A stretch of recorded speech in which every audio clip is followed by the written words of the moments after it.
Welcome back, Pithy listeners. We are so excited to be back here for Season 2. We hope you've missed us, but we also hope that you've had time, especially if you happen to be a parent, or a child, I suppose, to check out our newest series called Once Upon a History. Historical stories told like a fairy tale, right down to the once upon a time. Once Upon a History was developed to engage, entertain, and educate children. It's a great way to introduce real-life heroes and heroines to kids. It's meant for them. Each episode is an auditory adventure to engage the senses.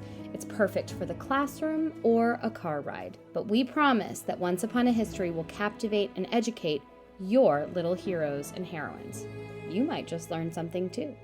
It's available now from our website or on iTunes, and we really hope that you download it and check it out. But today we are talking about something that is completely not child appropriate.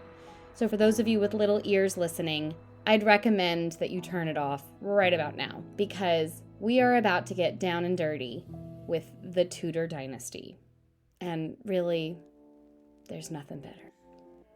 Just a quick note before we get started on today's episode. We are on Patreon, and that is a great way for you to support our podcast to help us bring you the best and most accurate and most thrilling episodes that we can.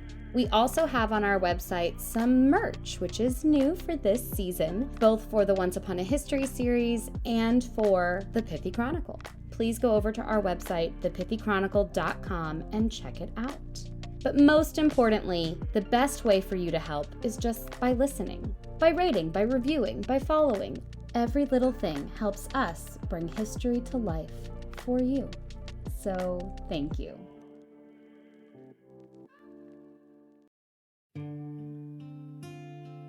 All right, y'all. It's time to talk Tudor.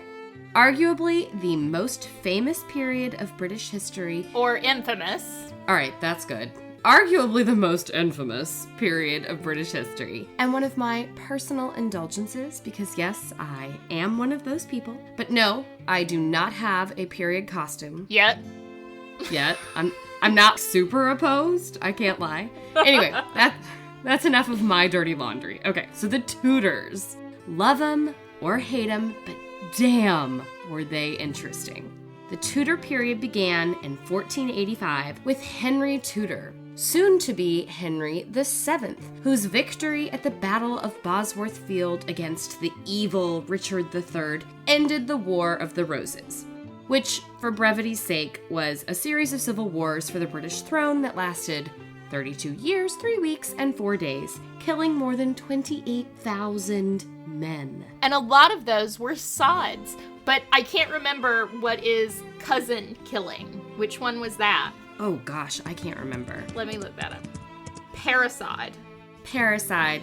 Killing of one's cousins. Killing of other people. Killing of family. Uncle. There was probably some uncle-sides. I'm sure there were. And that would be avunculicide. That's excellent. Mm-hmm. Okay, most of these poor 28,000 people, though, were just innocent bystanders who were forced to fight. Randos. Innocent people who were told they had to fight. But for the ego of a few people, a lot of crap went down. Wow. It's changed so much since then. It does. It feels so different now. Huh. So Henry Tudor then marries Elizabeth of York, the eldest daughter of Edward IV. Edward reigned over England during much of the War of the Roses, and his sudden death in 1483 renewed the fighting amongst the various factions. After his untimely death, his young son, aged just 12, was technically king for about a month and a half, until he mysteriously disappeared, leaving his uncle, Richard III, Edward IV's youngest brother, to inherit his crown. But there wasn't an official coronation for Edward V, right? He just assumed that he was next in line. He was never seen with the crown or did any kind of politicking, right? No, I think he was holed up in a monastery. Was he still in the monastery at that point, or had he been moved to the tower? They were in the monastery taking religious sanctuary because they were worried that people would try to kill them for this changing of the guard, if you will. Elizabeth Woodville, Edward IV's wife, did a lot. She really protected her kids as much as she could. They were told, okay, it's time for him to be king. He needs to be released. And she sent the younger brother with him to be released and become king, and they were never seen again. Bum, bum, bum. Erica, we are never going to get to the subject of this episode if we stop and examine all of the mysterious disappearances and deaths of the Tudors and their people. This is what you get for bringing up a Tudor topic with 2 Tudor lovers. Can you say that 3 times fast? No. I can't even remember what I said. So, it's more than likely that Edward IV's 2 boys, Edward V and Richard, Duke of York, were killed on the order of their uncle, Richard. So, that's nice. He names his son after you, and then you murder them. Rude. And it's believed that the bodies were walled up in the Tower of London, which is a particularly infamous place that will come up again and again and again in this story. It's where most of the heads were chopped. So, they're dead, heads presumably not chopped. Fair. Uncle pretends to be concerned. Everyone searches, never found. Are we even pretending that we're searching, or was it just, oh, they're missing, whoops? I don't know. I don't know how far Richard took this facade. I do know that they found bodies Recently, right? recently-ish in the tower, and they had them examined. They won't do any DNA testing because the Queen has refused to give her DNA for them to test amongst all of the royals that are buried in Westminster, etc. Because I think she's a little concerned that the divine right of kings thing won't work very well when it becomes obvious that, like, 18 generations ago there was a fake baby, you know, like the king's son wasn't the actual. But anyway, they did discover these bones. They are of the right time period, and they are of the right ages for the boys. I don't think they actually got walled in, which is the story that they were bricked up alive. It's a bit Poe. Someone would hear those screams. It's a bit Poe. Just when Richard thinks that he has stolen the crown, Henry VII pops up and challenges his claim to the throne. Fighting ensues, and we get a very dead Richard and a new dynasty called the Tudors. And he winds up in a car park. He does. He was discovered just a few years ago. Beheaded and very terribly beaten up. Oh, It was a terribly nasty disfigured. death. They Yeah. did not like him. Despite being third cousins and sharing a great-great-grandfather, Henry Tudor and Elizabeth of York represented opposite sides in the War of the Roses, and their scheming mothers, one of which just lost her husband and her 2 sons, hoped that a marriage between the House of Tudor and the House of York would create a lasting peace for England. And frankly, they were right. Henry and Elizabeth, by all accounts, had a very happy marriage and partnership, and it was certainly fruitful. First came Arthur, then Margaret, followed by Henry, then an Elizabeth who died quite young, Then a Mary and an Edmund, who also died young, and little Catherine, who sadly perished with her mother during birth. The 4 surviving children would go on to do great things. It was a very Harry Potter moment. Great things. And make big alliances. Arthur married Catherine of Aragon, daughter of Isabella of Castile. Well, that sounds familiar. Previous podcast subject. She brought money and prestige to the smaller court of England. Margaret married King James IV and became Queen of Scotland. God bless her. But damn, was her life miserable. Nothing good happened to this poor woman. No, It's so I mean, bad. it was just one bad, miserable, terrible thing after another. Yeah, we should do her, but it would be a very Debbie Downer episode. Oh, so I should do it. Yeah, so it's an Erica episode. All right, Henry. Well, we'll get to Henry. Don't worry. And lastly, Mary. She actually became the Queen of France for a very short time until her very elderly husband died and left her a very young widow. All right, so we are deep down this genealogical rabbit hole. And aren't we having fun? I'm personally having a great time because this is my crack. I love it, but we should probably get to our subject. So which of these people are we actually talking about today? Oh, no, none of them. Well, of course. Of course, that makes complete and total sense, Caroline. Why did you take us down this rabbit hole? I think It's important to understand just how fraught the English court was at this time. England had been warring amongst itself for a very long time, and it was tired and it was pretty poor. Although Henry VII was like a total miser, so it did help build up the coffers. But England needed peace. It needed stability desperately. But that wasn't going to happen. And I felt like everybody needed to know why. Okay, that's fine. Fine. Also, because they're all intermingled, you have to have a bit of a background. I mean, I can agree with it. Like, I'm not mad about it. You're welcome. I just feel like I should stand up for the average listeners. They're gonna love it. It's gonna be fine. Arthur was the firstborn and favorite of his father, but he died just 6 months after his marriage to Catherine, the Spanish princess. The family was devastated, and when Arthur's father, Henry VII, the first of the Tudor dynasty, died 7 years later, he left the English crown to his second-born son, Henry, who went on to become the infamous Henry VIII. Nearly the very first thing Henry did was marry his former sister-in-law, Catherine of Aragon. Legend says they were deeply, deeply in love despite the age gap. Henry was just 18 when they married, while Catherine was 23. Also, I just want to say that's not a huge age gap. It's not a huge age It's gap. 5 years. But when you're... And everyone portrays them as this humongous, disgusting age gap that, oh, this handsome young prince had to marry this farty old widow. I think it's because he was supposedly, although I've seen the pictures, I struggle with the word handsome for this man, and I'm going to get flack for that. But he was handsome and young and strapping, and she was beautiful when they got married. But she had miscarriage after miscarriage, after stillbirth, after child dying in infancy. It just did not go well for her and her body. So 10 years later, by 28 and 33, she looked rough. Now, that's no reason to do what he did. Now, all right, well, I guess I've got to leave that or I'll go on a rabbit hole, and we're not here for rabbit holes. So were they actually, do you think, in love? Because I have my own theory, but I want to know yours. I think they were in love originally. I think that he was infatuated with her. He was 14 when he met her, and she was this stunningly beautiful princess, and she was graceful She's and rich and comes from the continent, and she was worldly. Yeah.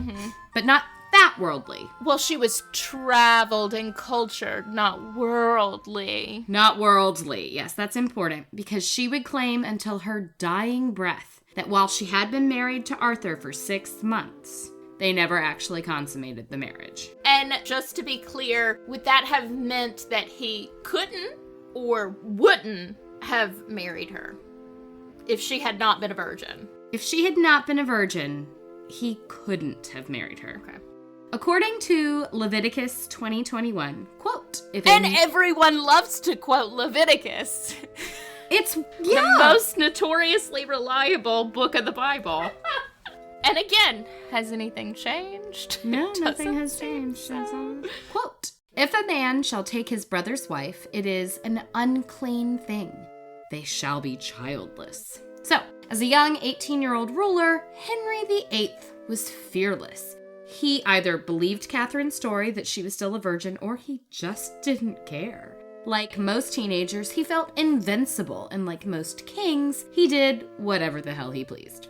So he risks it, and they weren't childless. They had one daughter named Mary. But despite Mary's birth, the couple, as I said, suffered many, many losses, miscarriages, stillbirths, and eventually the death of their long-awaited and much-loved 2-month-old son, Henry. At this point, Henry VIII starts to feel a little less invincible, and perhaps questions Catherine's claim of virginity upon their marriage. So, while the marriage might have started off happily, they had a lot to contend with. And frankly, those kinds of pressures and losses take a toll even on the strongest of relationships. Stress is the worst thing when it comes to conceiving a child. It is. Actually, there's some new information that says that basically their blood types were different. Yeah, and incompatible. They were incompatible to the point where it was probably a miracle they got married. Yeah. Of course, the many thousands of Protestants that Mary murdered in cold blood would probably disagree with that. Probably. Hard to say. Probably, but, here we are. to get back on track, I don't know that many relationships could stand the mass amount of canoodling that Henry engaged in. Oh yeah, that man loved to canoodle. A lot, with so many different women. But Catherine was a true queen, in the sense that she didn't outwardly show her emotions. He canoodled, and she prayed. It hardly seems fair. It does not seem fair, but in those days, it was expected, especially of kings. It would have been rather odd if he didn't Well, of course, you've got to show your virility. sow that seed, and moving on. Okay. Anyway. But along came another woman, Anne Boleyn. Who? Anne Boleyn? Have you never heard of her before? Never. Not one. Never. No, she's not infamous at all. Enlighten me. I can't wait. She was raised in the French court. She was sexy, at least to Henry. Actually, many of her contemporaries did not agree with his assessment. She was alluring, funny, witty, and flirtatious, and she had a plan. While her older sister, also named Mary, had become the king's mistress for a while, Anne refused. She would not sleep with him unless he made her queen. Seems like a roadblock. Does feel like a roadblock, yeah. Let's just skip ahead to the deadly rhyme. Divorced, beheaded, died. Divorced, beheaded, survived. Henry would go on to have 6 wives in total. And poor Catherine, first wife of 24 years. Eventually, he tried to annul their marriage through the Catholic Church based on the passage from Leviticus. But Catherine swears that she never slept with husband number 1, Arthur. Out of options, Henry decides to divorce her, which causes a big hullabaloo within the church, literally severing England, the entire country, from the Catholic Church when the Pope wouldn't grant him an annulment. Didn't the Pope excommunicate him? He did excommunicate him, which plagued Henry for the rest of his life because it turns out he really was a Catholic. Yeah, considered himself a true Catholic till the day he died. He and Catherine had been named by the Pope earlier in their reign as Defender of the Faith. That's right. It's still a title used by the Queen today. That's fascinating. They get the title and then they're excommunicated by the same Pope, yet the title remains. Okay. For Catholics, divorce was a big no-no. Henry pushed them away and created the Church of England, which is still headed by the English monarchy today. And it's basically Catholicism, but with divorce. Even though the Queen really does not like divorce, even though all of her children are divorced, except Edward. It's hilarious that they still have this thing against getting divorced, even though their entire foundation for their state church was based on a divorce. You know, It just is rampant in the House of Windsor, too. They're all miserable. We all love to follow their drama, but they're just... I mean, I do. I would not want to be them. No, thank you. But anyway, that was very abridged. Suffice to say, as the head of his new church, he gave himself a divorce. Woo! It's so good to be in charge. So then he marries Anne Boleyn, the seductress. They lasted just 3 years, though it took almost 7 to finalize the previous divorce, so it can be argued that they were an item for much longer. She gave him 1 daughter as well, Elizabeth, but quickly Anne was accused of many romantic affairs, which in those days amounted to treason. After all, as I kind of hinted at the beginning, if the queen had a son by another man, but the king thought it was his, then the future king would be an imposter of the blood. And it was blood, noble, royal blood, that gave the monarchy the right to rule. Anne was tried and beheaded for her quote-unquote crimes. And is there actually any evidence that there was a true affair, not just like a flirtation? Okay, we're gonna get there after all this background. Okay. Caroline, we are still on background. But there's so much to discuss. Moving on. Next came Jane Seymour. Some say that she was his favorite wife. Personally, I don't think so. I think more likely she just didn't live long enough to piss him off. She died 11 days after giving birth to a son, the only thing Henry ever truly wanted. The only thing he couldn't buy. The thing he felt would give his new dynasty stability. Ha! Yeah, the stability part. That's funny. The next wife, number 4, was the Protestant Germanic princess Anne of Cleves. Another Anne, another dud, I'm assuming. Actually, Anne of Cleves is my favorite wife, but that's not what we're here to discuss. Me too. You too? Ah! Great minds.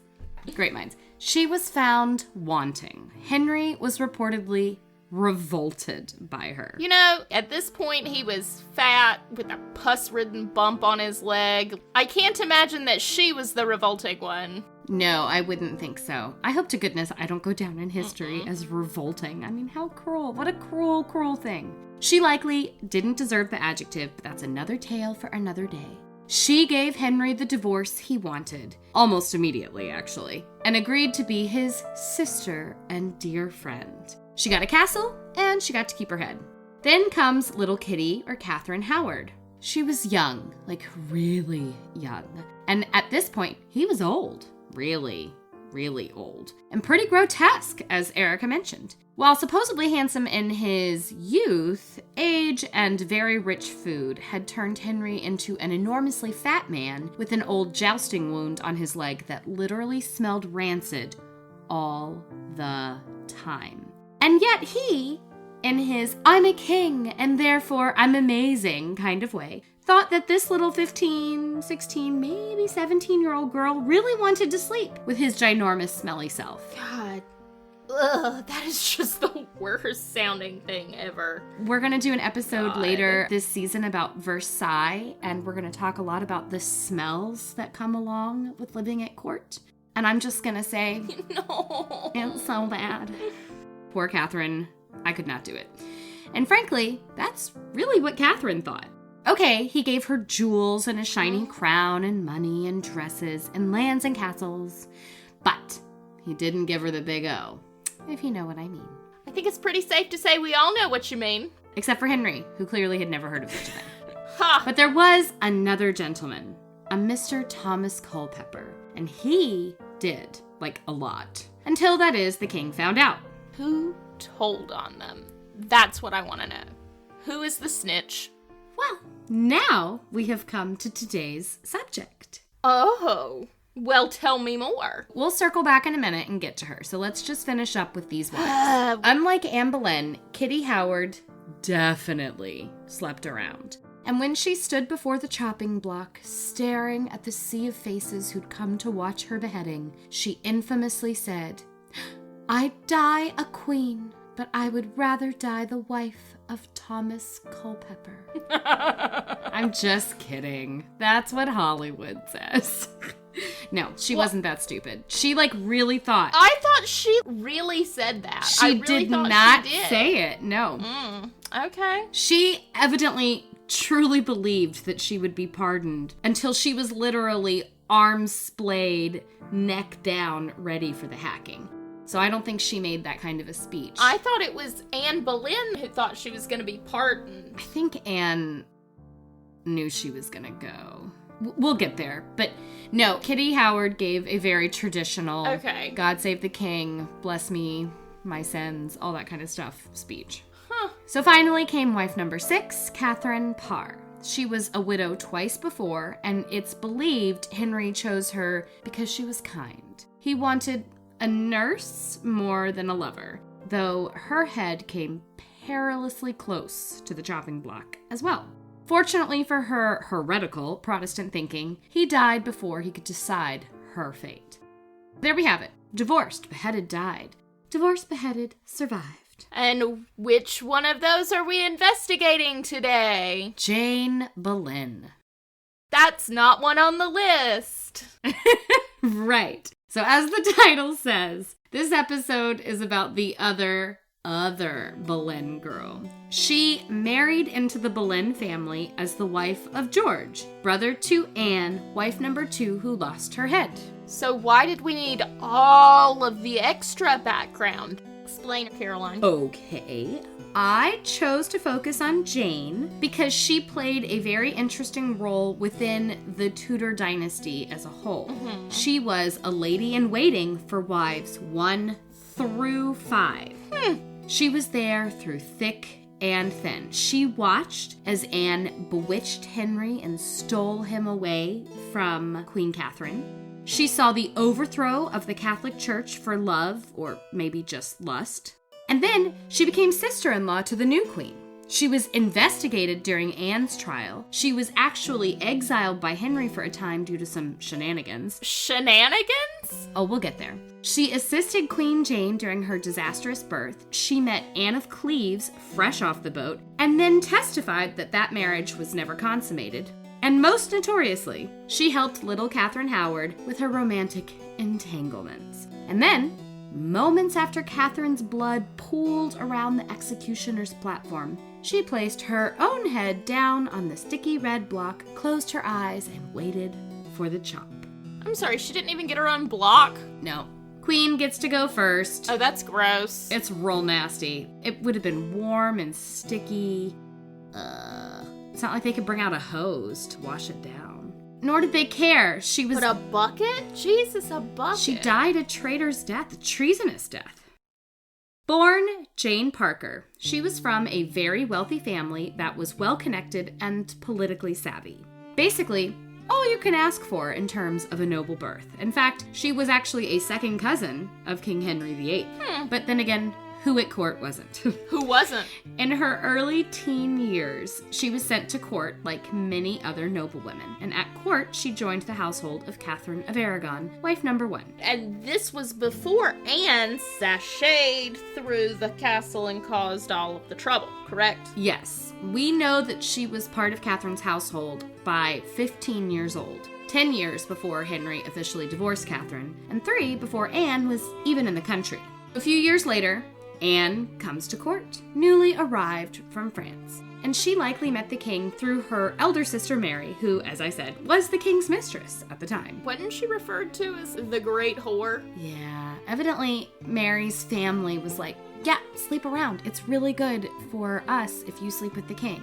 Really good for your career. And her husband was told to just not bat an eye. He was handed a castle and told to shush. Yeah, and isn't it supposed that her 2 kids' parentage could have been Henry's? Could have been, yeah. Could have been. So, yeah.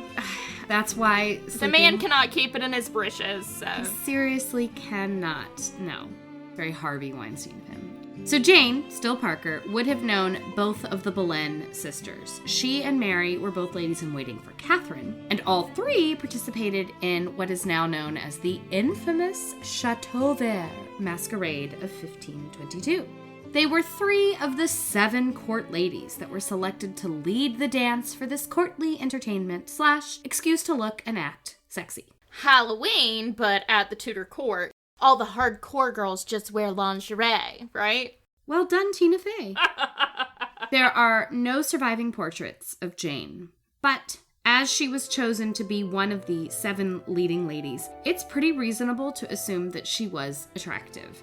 There is one Holbein painting that her biographer, Julia Fox, suggests maybe of Jane, but it's really impossible to tell. However, looks were frankly not her biggest asset. She was very well connected and came with a significant dowry.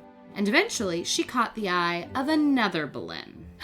Her future husband. No. She caught the eye of her future father-in-law, Thomas. He was very attracted to her assets. And he had an unmarried son, George. Ooh. So George has a reputation. Tudor historian Alison Weir describes him as, quote, a talented young man. He was very good-looking and very promiscuous. In fact, according to George Cavendish, he lived in bestial fashion, forcing widows, deflowering virgins, and it has been suggested that he indulged in homosexual activity too. But there is no evidence for this, although he may very well have committed buggery with female partners. My heaven saints alive, you made me blush. I love it. However, I want to caution listeners to take all of this with a grain of salt. George will, very soon, meet a pretty terrible end, and his historical reputation took a definite dive after his time on the chopping block. Way to give it away, Caroline. Oh, there are so many more deaths. Don't worry about it. No. George definitely had a reputation, even during his lifetime, for being promiscuous. Many third-hand reports mention rapes, but again, salts. hard to say. However, infidelity was definitely an issue, though one must consider the time. Tudor men were not necessarily encouraged, but were certainly not punished for infidelity, especially noblemen. It was part of that whole boys will be boys culture of the time, which we do not approve of. No. Keep it in your britches. Keep it in those tight-ass britches with the cod piece and all that jazz. Gross. I hate cod pieces. It's the cod pieces on the armor. Let me protect the most important part. So George and Jane were wed. At the time, Mary was likely still the king's mistress, but Anne was very soon to catch his eye. Either way, the Boleyn family was on the rise, so it was a political victory for Jane's family to ally themselves with those closest to the king. Upon their marriage, Henry actually gave them a place called Grimston Manor. I really hope they got to rename that. They didn't, no. But they did get a castle, so could be worse. Guess a castle is a castle. Grim or not. It's generally thought to have been an unhappy marriage. But again, that reputation is largely derived from the couple's sad end. At the time, there is no evidence of tension between the pair. George is said to have owned a satire book about women and marriage. And while that doesn't really bode well, it's pretty far from a smoking gun. So what do we know about their marriage? Oh, not much. No. They both had a lot to gain by the alliance, but not much is known of their actual relationship. We also know very little about Jane's relationship with her sisters-in-law, Mary and Anne. While they were all at court together, and at some point all three served as ladies-in-waiting to wife number one, Catherine, we don't know if they were friends, frenemies, or just plain hated each other. Hollywood has always said Jane and Anne were jealous of each other. Is there any truth to that? That is absolutely, as you say, what Hollywood shows us, and in large part that is due to Jane's posthumous portrayals as a jealous, scheming wife who betrayed her husband and Anne out of spite. George Wyatt, a historian who was born 20 years after Jane's death, described her as a, quote, wicked wife in his biography of Anne Boleyn. But this seems to have been based on a desire to pinpoint a villain in his work rather than on facts. But her contemporaries mention none of it. And after Catherine of Aragon was ousted, Anne was queen, and Jane actually plotted with the new Queen Anne in 1534 against a new, younger mistress of Henry's. I guess she's got some loyalties? Some? I guess. So I think that she definitely was like, I should make sure that Henry doesn't stray because currently my sister-in-law is the queen and that seems like the best possible spot for me. Fair. But after Henry learned of this little scheme, Jane was actually banished from court for a time.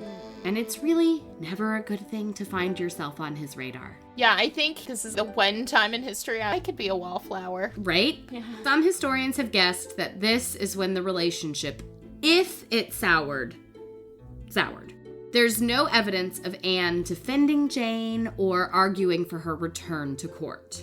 Well, this seems shady on Anne's part. She just let Jane take all the blame. Too bad, so sad, girl. Yeah, a little bit of I'll just wash my hands of that. That's the idea. But again, we don't know for sure. Mm-hmm. I get it. Good. We don't know anything. You're all caught up then. Fabulous. In 1535, there was a demonstration at Greenwich in support of Lady Mary, daughter of Henry and wife number one, Catherine, whose title of princess was taken away after the divorce. And support of Mary would therefore be against Anne. Yeah. Because, you know, she's just... Anne basically was like, it's my kid now, scooch over. Right. And a somewhat questionable handwritten note claims that Jane was one of the ringleaders of this demonstration. This note also implies that she was imprisoned in the Tower due to her involvement. Okay, can you explain the questionable aspect? Was it planted on her, not her handwriting? Yes, they just stuck it to her back with some tape. Kick me, please. Kick me, please. Send me to the tower. The author likely wasn't even there, and we're not sure that the name signed on the paper was in fact the person who wrote it. It's questionable. It probably probably was a bit like planted evidence, maybe, perhaps. So are there any actual facts in this episode or just gossip rags from Tudors? Are you upset about that? No, I'm not, but I feel like the listeners tune in for the facts. No, we don't have as many facts about the very specific relationships. One of the things that's exciting but difficult about Jane, her allure, is that she was important enough to be mentioned, but not important enough to be detailed, if that makes sense. At least, not until... Until... the trial of the century. OJ? All right, wrong century. Fair enough. Henry wants to divorce Anne. He wanted a son. She was in her mid-30s and had produced one living daughter and one or maybe two miscarriages. He was getting nervous. And there's some belief that she was noticeably jealous when he took other women to bed. Heaven forbid. Get yourself together, Anne. Come on, get with the program. Be more like Catherine. Henry was king, anointed by God, and he didn't like being questioned by a woman, even his wife. Perhaps, actually, especially. Especially. Yeah, exactly. Yeah. Get that together. Especially his Queens wife. don't get to question. He also really didn't see the problem with taking mistresses. It was actually the accepted practice. And while he had gone to extreme lengths to divorce Catherine, she had let him have tons of dalliances without ever saying a word. It turns out that she was, in fact, the more queenly of the two. Shocking. If that's how you judge things. Yeah, the woman who was bred for the position. Anne is presented as outspoken and possessive, and there are a number of documented occasions when she openly challenged him, leading to public quarrels between them at court. Oh my God, tell me more. I know. She was a spitfire, which makes me love her. From the moment she arrived at the English court, she was flirtatious and confident. It was one of the things Henry loved most about her. But after her promotion to queen, she saw no reason to change her ways. She continued to speak her mind and bat her eyes. And when Henry's continued affairs plagued her with jealousy, Anne reacted emotionally. She believed in their love and thought making Henry jealous would bring him back to her. However, once they were married, Henry now wanted a queen. He wasn't supposed to work for it, and he didn't think he needed to prove himself. Her bed was his bed. And no one else's. And no one else's. But his bed was just for him.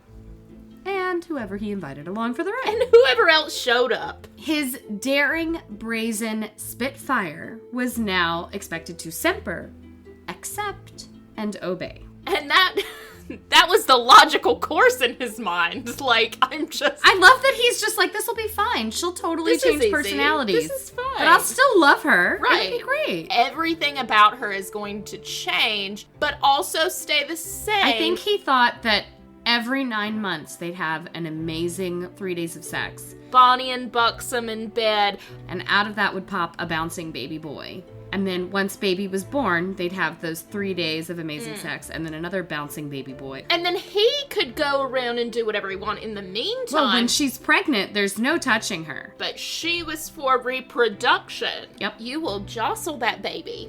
In case you didn't know, gentle listeners. Most historians believe that Anne would never have cheated on the king.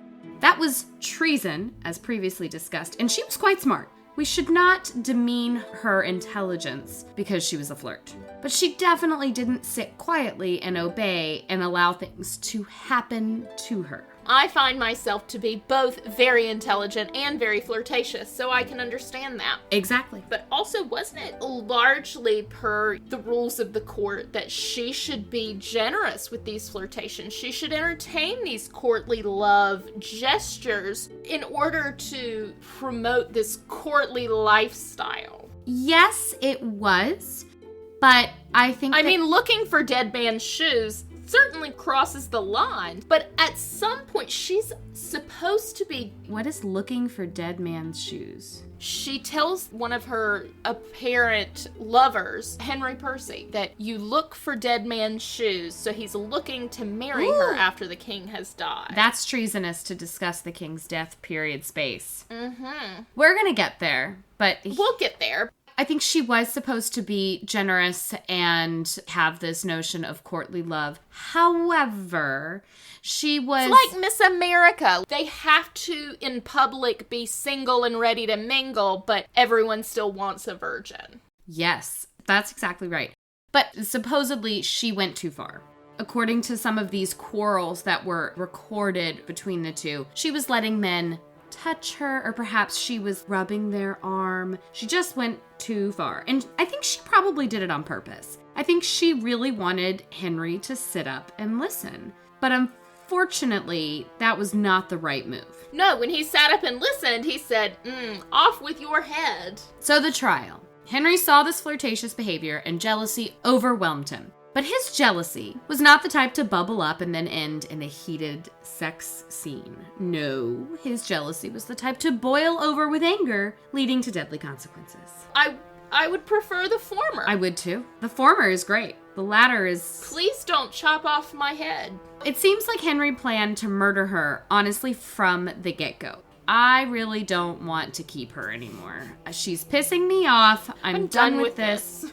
I want Sempering. I want Obey. I'm moving on. He actually ordered a special executioner from France. Calais. Who killed by sword rather than axe, which was thought to be a more dignified and less painful death. Before her trial began. He ordered the executioner before the trial began. Before, in fact, she was even arrested. Anne was completely shocked. She did not see this coming. But she obviously knew she had married someone potentially unhinged. That's no mystery. It's not a mystery, I think, by Jane Seymour. By the third wife, I think everyone's, yeah, you don't want to go down the wrong way with him.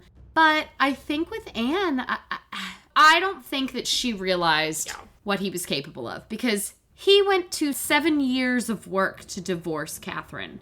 I don't think she thought he would just move directly to murder for her. 7 years is a long time to wait. There's no one that can live up to 7 years of anticipation. That's true. I totally agree. Also, she had an important family, but it was not important enough to make beheading her problematic. Right. Catherine, her royals parents were the Ferdinand and Isabella of Spain. They were from the wealthiest, most influential court in the Western world. The Boleyns weren't even... They weren't tippity-top. They were middling. He had to raise her to the peerage right, so that he could marry her. Exactly. So, did she marry a monster? Was he perhaps slowly going insane? There have definitely been a number of interesting bits of research relatively recently about what was going on. Why was he having so much trouble having children?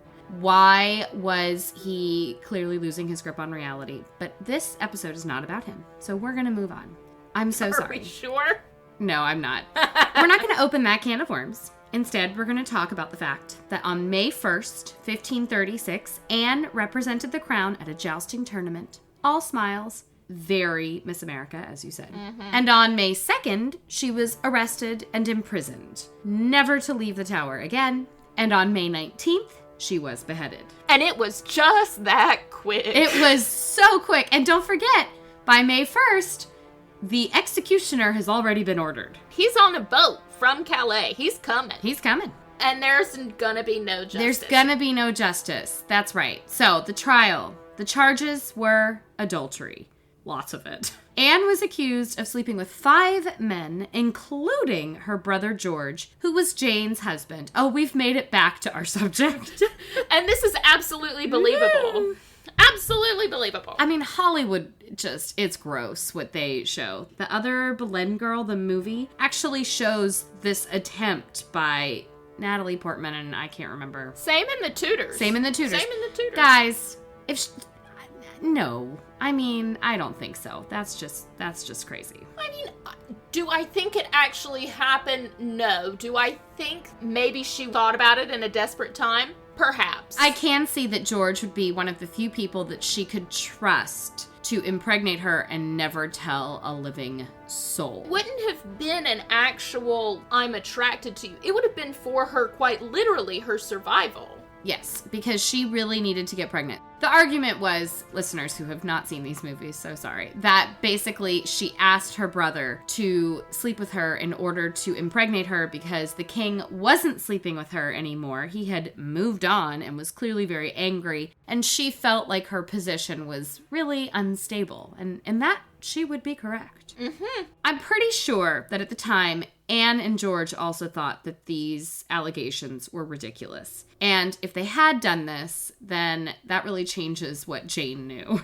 Yes. Because, yeah. So of the men arrested and questioned, only one was tortured. Mark Smeaton was a musician and a commoner, and he was the only man who actually confessed. Coincidence? I think not. Also, it's always the poor, lowly musician. The poor, lowly musician. Yeah, he'll come back again for our next beheading. Great. All the noblemen accused denied the charges, as did Anne. Legally, the aristocracy could not be tortured. So, Told you, it's always the lowly musician. tortured artist. Oh! Oh!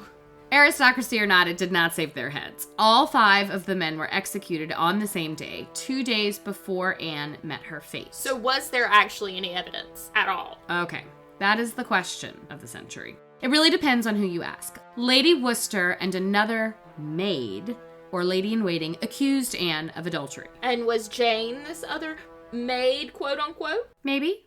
Maybe not. No way to know for sure. We do know that Thomas Cromwell, Henry's right-hand man, until his own eventual fall from grace and execution, questioned Jane, but we don't know what was said. Well, crap, Caroline. Okay, yeah, we don't know what she said, but let's think about it for a second. When she was questioned, it would have been an absolute tightrope walk. She didn't have a lawyer present to help her. She would have been incredibly scared. And she would have known that many others had been questioned before her. So if she gave evidence that contradicted theirs, it could really put her neck on the chopping block. Yeah, man, I just agree with everything they said, quite frankly. Sorry. I am willing to bet that Jane did something of the sort. There are a few theories of what might have gone down. Number 1. Jane's father was a very influential man at court and was actually on the jury for her husband and the other men convicted. Seems like a conflict of interest to me, but whatever. He may have told her what to say or even insisted that she give evidence against George, whatever was necessary. She might have listened out of familial obligation. As a Tudor woman, you were required to obey both your husband and your father. And maybe he told her that George was never going to tell her what to do again because he was not going to survive this, so she should save herself. Great. The jury knew they had to convict these men. So it's very possible he was like, hey, daughter, this is not going to work out. So you say whatever you need to make sure that you had nothing to do with it and that he goes down quietly and the king will be appreciative that you have helped him out in this way. That's one theory. Number 2 was that she said absolutely nothing bad, but history needed a villain, which is a very, very plausible option.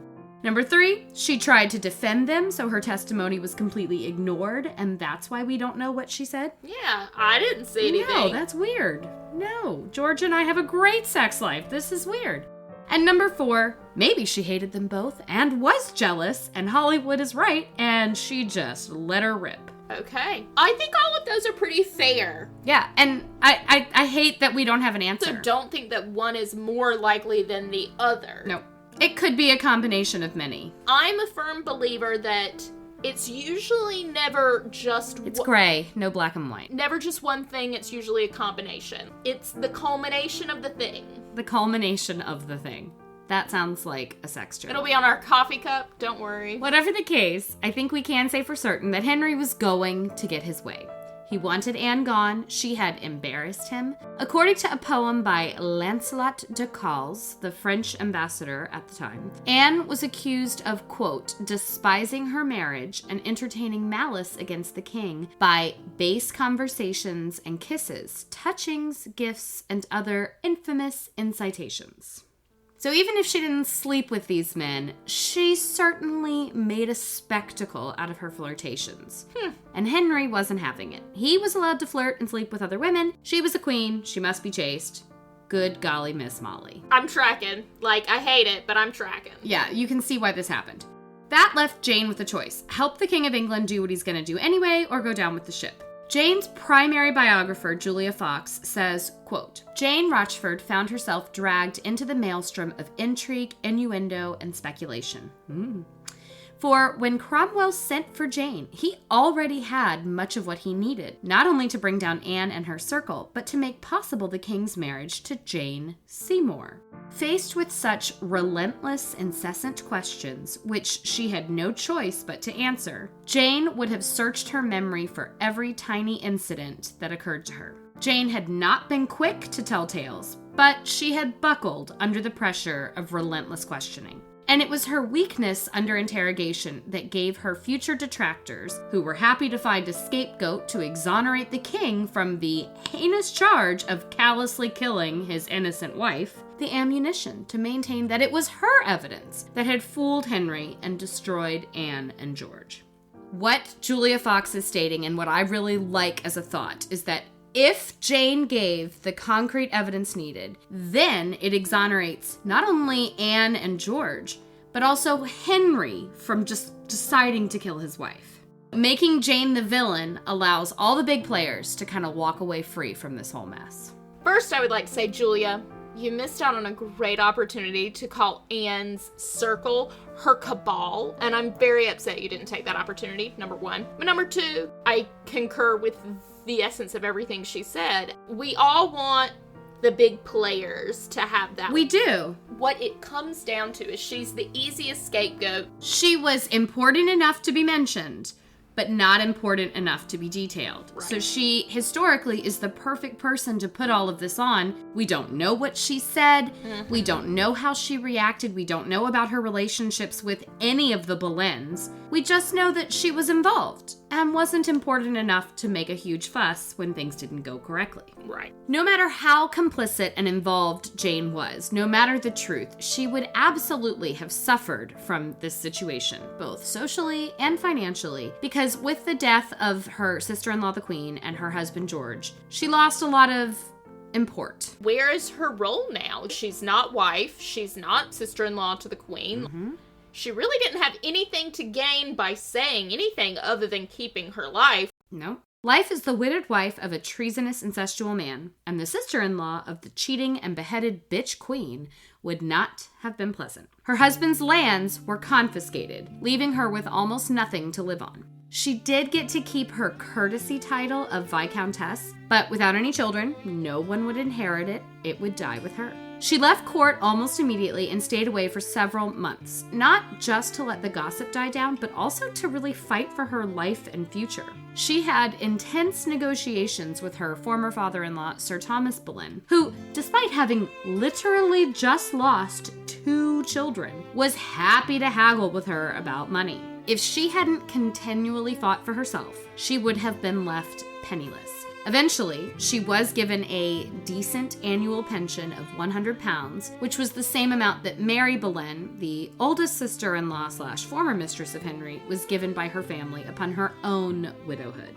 It is far less than her former lifestyle, but it was enough to return to court, which is exactly what Jane wanted. So first of all, Thomas Boleyn just sounds like absolutely Satan. He is the worst. Satan. He put his children up to all this, and he's the one who gets to live. Yeah. Why on earth?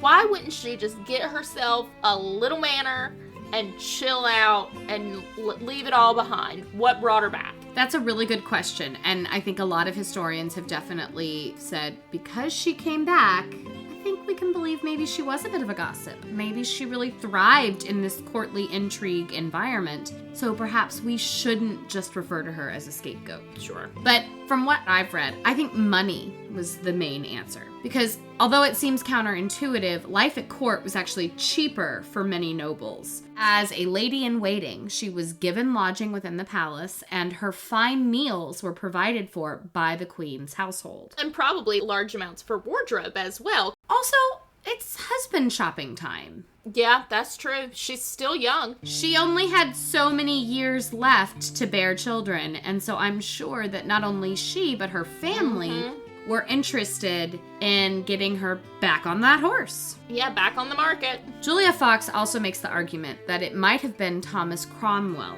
who engineered her return to court. This is something I had not seen before, but I really like this idea, that perhaps he negotiated a deal with her.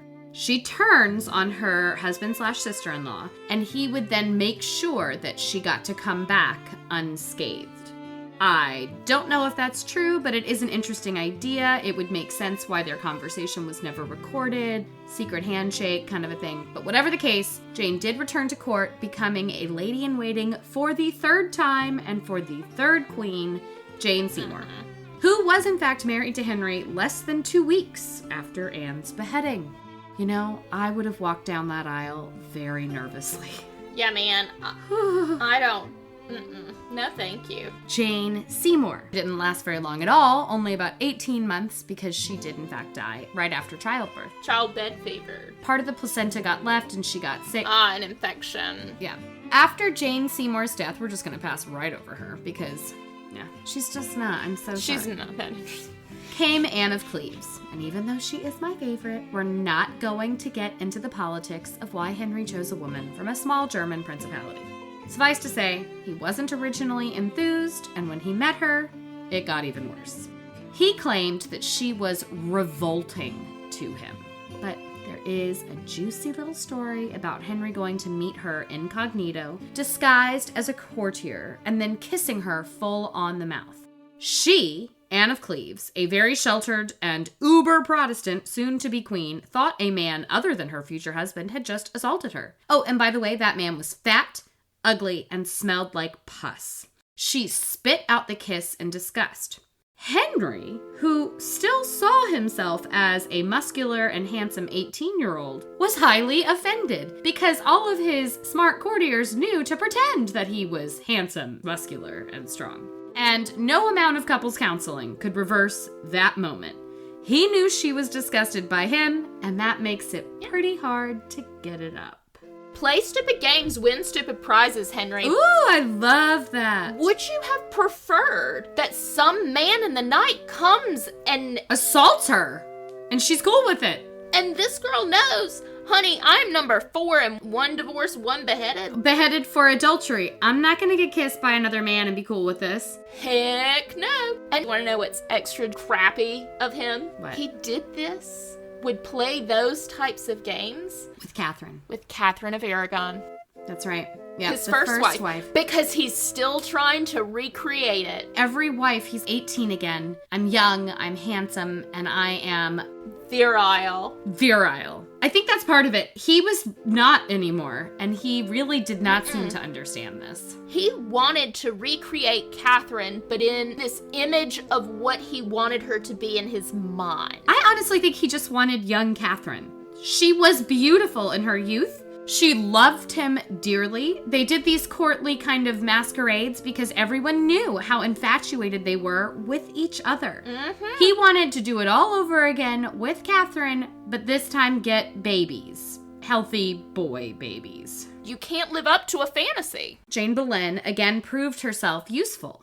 She testified that Queen Anne II, and how awkward is that? Another Anne, come on. She testified that Anne of Cleves had confided in her that the marriage was never consummated, and this gave Henry the annulment he sought and freed him up to marry his new mistress, Catherine Howard. See ya later.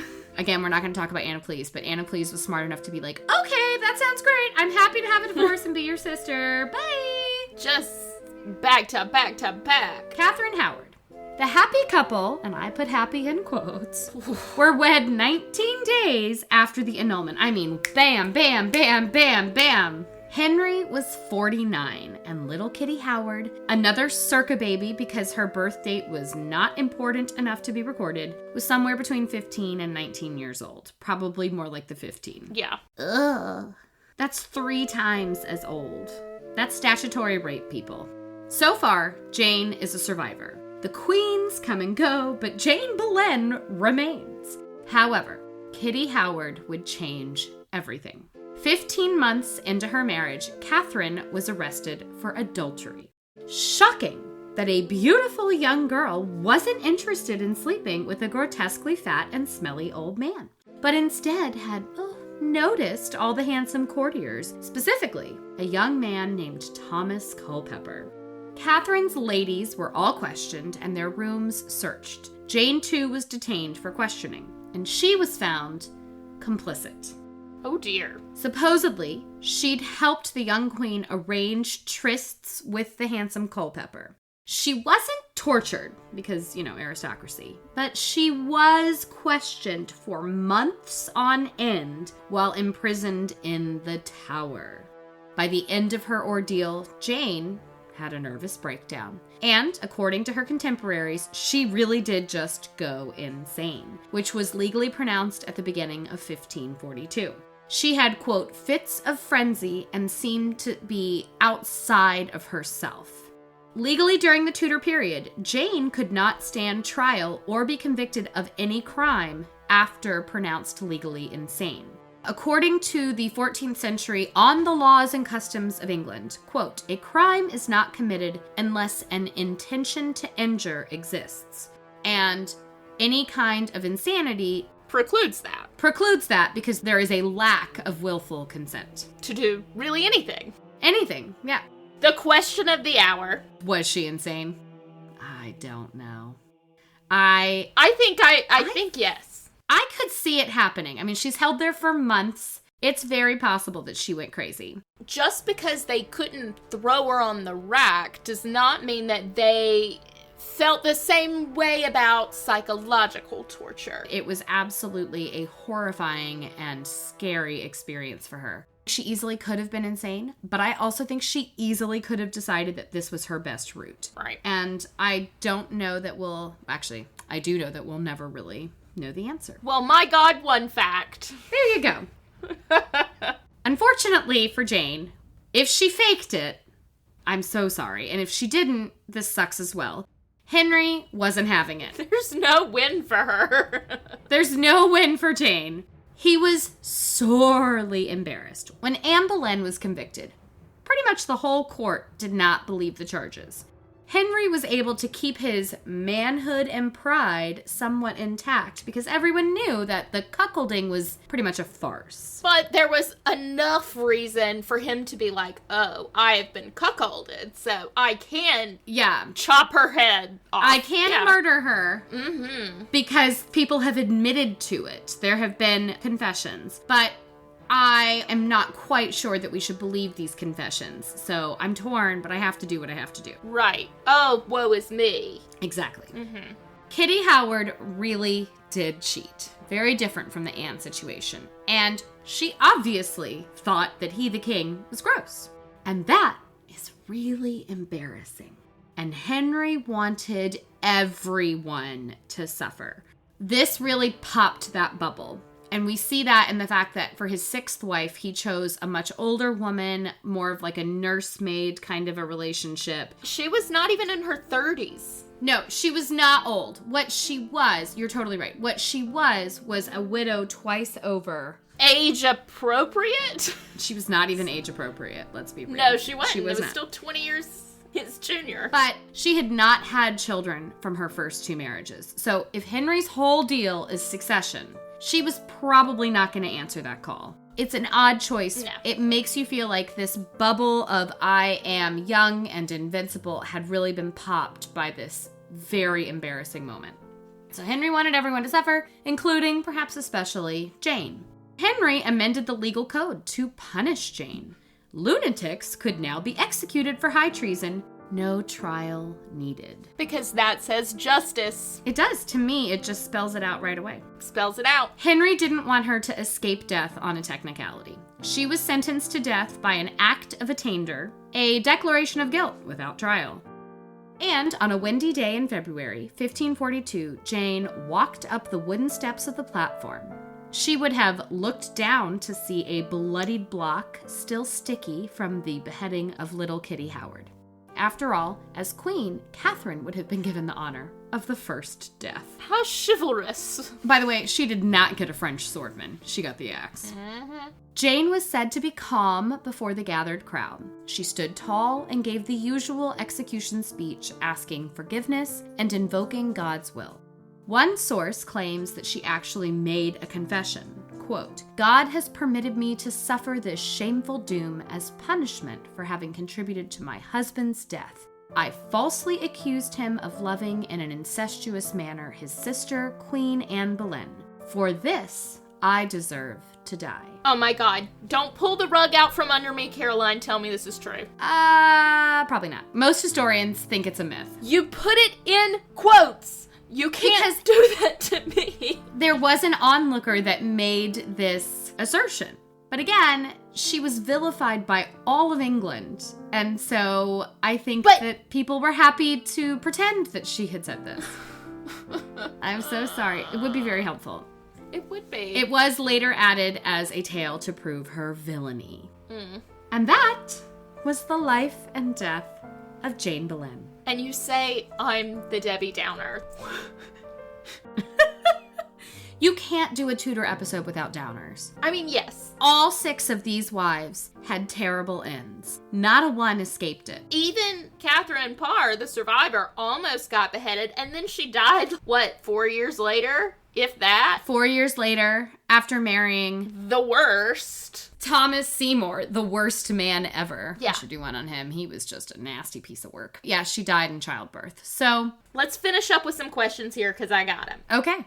I am struggling to see why Jane, who had a pretty decent understanding of how just unhinged Henry could be, why help Catherine cheat? Did she hate her?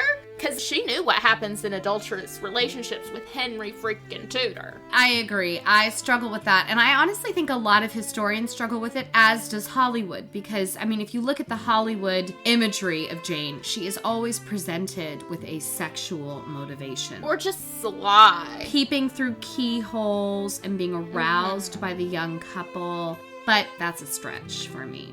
A few scholars argue that Jane was hoping to ingratiate herself with the new queen. She might have thought that Catherine, a young and presumably fertile woman, would be the best option for Henry to actually produce a son. And therefore, being the bestie of Catherine would have served Jane well. Jane also knew of Henry's consummation troubles, confirmed by the dead Anne Boleyn and the virginal Anne of Cleves. Basically, he was in a lot of pain from this injury on his leg, and he was a fat man with a lessening libido, whether or not he'd admit it. So it's very possible that Jane took a gamble. Help Catherine get pregnant by a young man. Let Henry think the kid is his, and then Catherine would be forever in her debt. And that would have given Jane pretty much unlimited power over the Queen of England. Yeah, because she could have always blackmailed her. Exactly. So I think it's a pretty reasonable one. But again, that paints Jane as a villain, which sucks. Yeah. Julia Fox asserts that Jane learned of the affair long after it began, and that by the time she discovered it herself, it was really too late. She assumed that she would be accused of helping the pair, and so she decided to help keep it secret rather than risk its discovery. I mean, my butt would have told. Yeah, I would have. Yeah. I'm sorry, but I like my head attached to my body. I don't want to go with the whole she thought she could blackmail the queen thing, but at the same time, that one actually rings the most true. She knew how slippery court relationships could be. She knew she was living in a viper's nest. Maybe she decided she had to play the game and she lost. But then again, that makes me feel like her entire personality was that way, which is, of course, how Hollywood portrays her. And it's all based on this villainized... But also, let's take a moment to say that's a pretty one-dimensional way to look at it. And agreed. In life, when you end, you are not the way you began. No. She had been shaped by what happened to her. Yeah. I think that's very fair. She had watched and learned and acclimated over time. Can we put a little bow around this episode? No, we can't. It's just, here it is. Blah. We've pretty much just served up the information, and we've left a lot of open-ended questions, which I hate, but I do think it allows us to glean just how precarious life at court was. one wrong move, or even the accusation of one wrong move could and did prove fatal. We could also see that Henry's love life was a hot frickin' mess, and that his desire to have a son led to a lot of pain for a lot of women, and actually men too. So many beheadings. Speaking of men with pain, Thomas Culpeper, what was his end? Oh, it was not good. Both he and a former lover, Frances Dereham, from before her time as queen, actually before she'd even met the king, were both sentenced to a traitor's death, to be hanged, drawn, and quartered. Which means that the traitor was fastened to a wooden panel, drawn by horses to the place of execution, hanged to the point of near death, and then, while still alive, emasculated, so bye-bye manhood, disemboweled, his innards were taken out and burned in front of him, beheaded, and then quartered or chopped into 4 pieces. Fortunately for Culpeper, his plea for mercy was convincing. He had a very strong friendship with Henry before sleeping with the monarch's wife, and so Culpeper received a commuted sentence of beheading. But Frances Dereham, who had slept with Catherine Howard years earlier before she'd ever met the king or come to court, he got the full kit and caboodle. But we could also say that he was a child molester. Child molester, worth it. But having sex with someone before they met their eventual husband, not fair. And that, my friends, is that. So again, love them or hate them, the Tudors never fail to entertain and disgust. With that, I'm Caroline. And I'm Erica. And we are Pithily Yours.